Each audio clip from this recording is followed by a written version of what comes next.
Вся эта ситуация с плюшевыми медведянятками вельми такая смешная. Конечно, было парушэнне дзяржаўнай мяжы Беларусі, было, можна так сказаць, пэўнае прыніжэнне беларускіх вайскоўцаў, але ў той жа час было таксама цудоўнае адлюстраванне неэфектыўнасці дзяржаўнай палітыкі, камунікацыі уладаў з грамадзянамі, калі яны спачатку пачалі адмаўляць факт вельмі смешным чынам, даказваюць, што гэта ў прынцыпе немагчыма, потым прызналі і зусім памянялі сваю рыторыку. Действия белорусских властей в ответ на плюшевую мундировку, они, по моему мнению, смешны и циничны. То есть необходимо было на самом деле охранять воздушное пространство нашего суверенного государства, а не кричать налево-направо, что наше ПВО самое положено ПВО в мире. Ну и что в итоге? В итоге просто облажались. Это хорошо, что на борту самолета были просто невинные медвежата, если что-нибудь посерьезнее.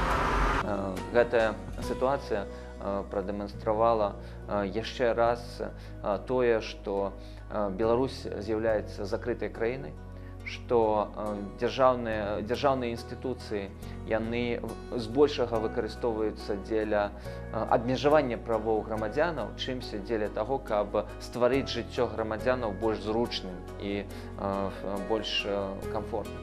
Рэжым запраграмаваны на рэпрэсіі. Калі ёсць такая надзвычайная сітуацыя, якая была ў сітуацыі з плюшавымі медведяняткамі, то рэжыму трэба знайсці вінаватых. І відавочна гэтыя рэпрэсіі, яны сляпыя, яны не абгрунтаваныя юрыдычна. Была зроблена спроба знайсці вінаватых. Аресты Серябина и Шаримова, по моему мнению, можно сравнить как детство, когда взрослый обижает ребенка, он не может ему ответить. Он тогда выходит на улицу, начинает обижать более слабого ребенка, котенка, например. Да, тогда почему? Давайте будем судить продавщицу, которая продала нож будущему убийце, например. Калі рэжым такім чынам праводзіць рэпрэсіі супраць уласных грамадзянаў, адзіная зброя – гэта публічнасць, гэта салідарнасць. І гэта салідарнасць, прынамсі, часткова спрацавала. Канфлікт гэты стаўся яшчэ нагодай для уладаў, каб пазбавіцца не толькі амбасадара Швецыі, але і амбасады Швецыі ў Беларусі. Нашыя грамадзяне ў выніку згубілі дадатковую магчымасць атрымліваць шэнгенскія візы. Супрацоўніцтва з гэтай краінай для Беларусі вельмі важна, бо Швецыя пасля Злучаных Штатаў і Польшчы, здаецца, трэцяя краіна, якая аказвае дапамогу Беларусі і беларускай грамадзянскай супольнасці. Але гэты вонкавы, нібыта эфектны крок, ён яшчэ больш пагаршае імідж краіны. Бо трэба глядзець, што так ці інакш і Лукашенка, і дзеянні ягонага рэжыму атаясамліваюцца з усёй краінай і з усім народам. І відавочна, з гэтага гледзяшча, канфлікт не дадаў нічога добрага для Беларусі. Стэфан Эрыксан ствараў, можна так сказаць, пэўную частку беларуска-шведскіх адносінаў з чыстага ліста.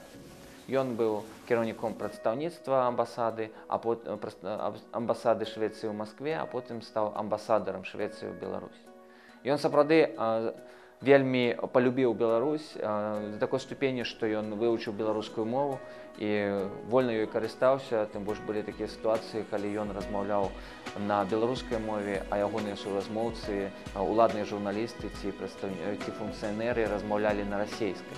Это абсурдная ситуация, але Стэфан Эрыксан сваёй асобай дзейнасцю падкрэсліваў абсурднасць сітуацыі, звязанай з нацыянальнай мовай у Беларусі. Ён таксама імкнуўся вельмі шмат дапамагаць беларускім прадстаўнікам культуры, беларускай грамадзянскай супольнасці. Бо ён у нечым задаваў кантэкст, ствараў мадэль паводзінаў еўрапейскага заходняга дыпламата, які камунікуе з самымі рознымі суразмоўцамі, які мае сваю пазіцыю, які таксама падкрэслівае еўрапейскасць Беларусі. Вось гэта не магло не раздражняць, і таму улады пазбавіліся Стэфана Эрыксана і шведскай амбасады у нас у краіне. Можна сказаць, таксама яшчэ раз падкрэсліць важнасць тае дапамогі, якую аказвала Швецыя беларускай грамадзянскай супольнасці. і дапамога. Шмат якія беларусы наведалі Швецыю. Была падтрымка нават мясцовых органаў улады з боку шведскіх развіццёвых праграмаў. Шмат якія нават функцыянеры наведалі Швецыю, не проста прадстаўнікі грамадзянскай супольнасці. То быў пэўны набор праектаў, я не ведаю, што з імі адбудзецца далей, якія былі скіраваныя на тое, каб Беларусь, урэшце рэшт, паступова зразумела, што такое еўрапейскі рытм жыцця і да яго далучалася. І з гэтага гледзяча можна так сказаць, што пазіцыя Швецыі, палітыка Швецыі, яна была ў нечым піянерскай. Так, яна рабіла ўсё, каб беларусы больш сябе адчулі беларусамі, грамадзянамі на сваёй зямлі і, ўрэшце рэшт, больш самі вырашалі сваіх праблемаў.